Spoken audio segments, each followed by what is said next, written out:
Escuchamos ya a Fray Santiago en esta homilía del noveno domingo del tiempo ordinario. Las lecturas de hoy inciden en la importancia de la fe, de los preceptos del Señor y del cumplimiento de su voluntad para alcanzar nuestra salvación. En las tres se observa una exhortación a no caer en una mera actitud externa, carente de mayor profundidad en nuestras vidas. Meteos mis palabras en el corazón y en el alma, ordena Moisés a su pueblo, y no todo el que me dice Señor, Señor, entrará en el reino de los cielos, sino el que cumple la voluntad de mi Padre que está en el cielo. Acabamos de leer en el Evangelio.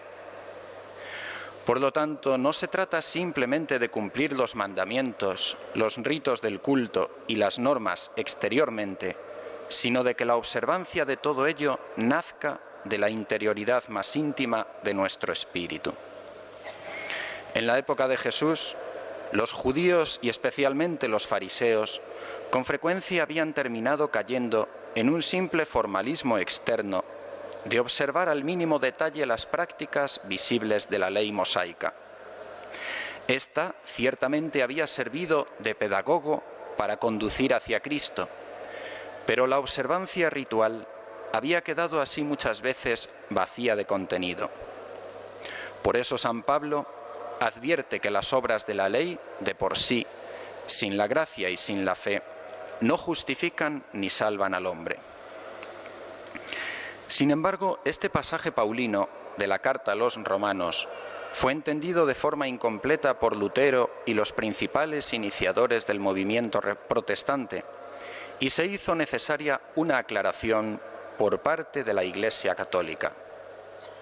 El Sacro Concilio de Trento, teniendo presente asimismo la carta de Santiago, en la que se afirma que la fe sin obras es una fe muerta, muéstrame tu fe sin obras, y yo por mis obras te probaré mi fe, enseñó que la gracia divina que opera en el alma requiere la libre colaboración del hombre y que la virtud teologal de la fe, que ciertamente es un don de Dios, debe traducirse también en obras externas, tanto en la observancia del Decálogo y de las prescripciones de la Iglesia, como muy especialmente en las obras de esa otra gran virtud teologal que es la caridad y que es la plenitud de la ley.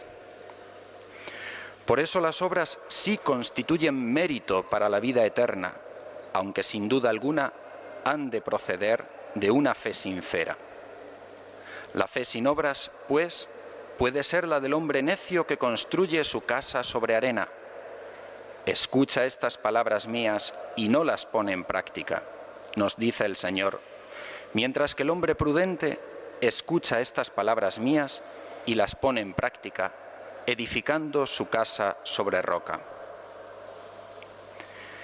Esta parábola nos facilita una segunda reflexión, la necesidad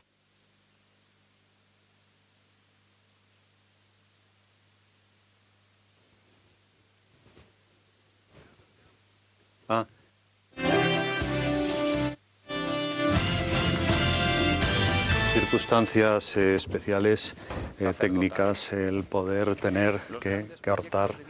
Estamos intentando, enseguida ya estamos, creo, de nuevo en la televisión. Una experiencia. Y si, llegado un momento, nos parece que eso no funciona, cambiamos. Pero este mal está engendrando una sociedad débil e inerme, con grandes sensaciones de frustración, dolor y soledad.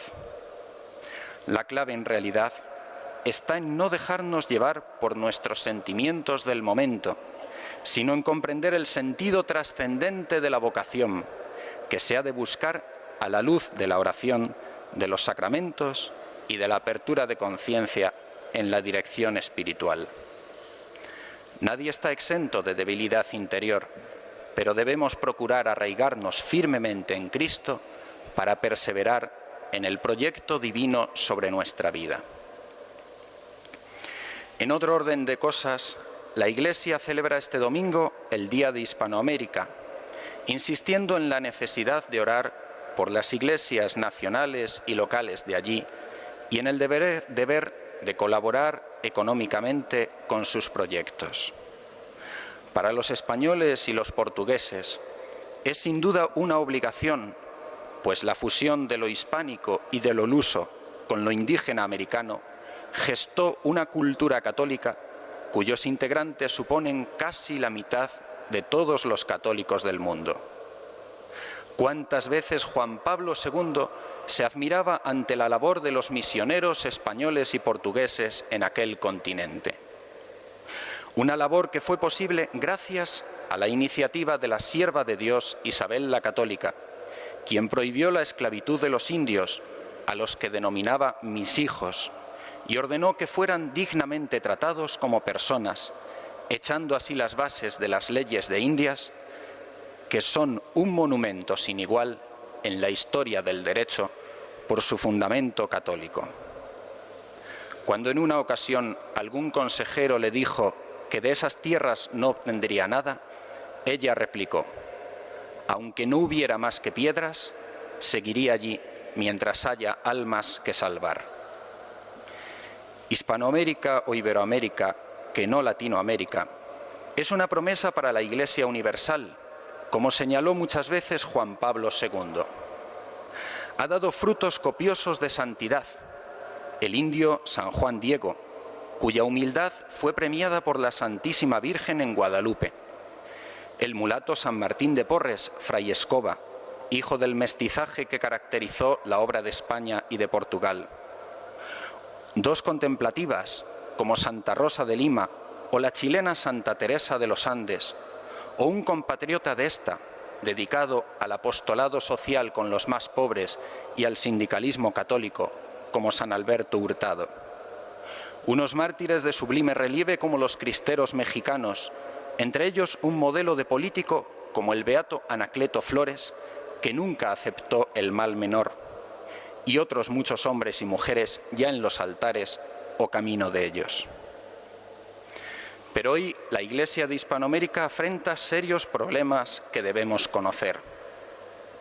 Por una parte, aberrantes injusticias sociales, a las que no se puede mirar de lado hipócritamente para evitar las iras de las oligarquías interesadas en mantener una situación de privilegio, y que tampoco se pueden resolver con ideologías materialistas ajenas a la fe cristiana, ni con un intento de fusión de ellas y del cristianismo, sino con la verdadera doctrina social de la Iglesia.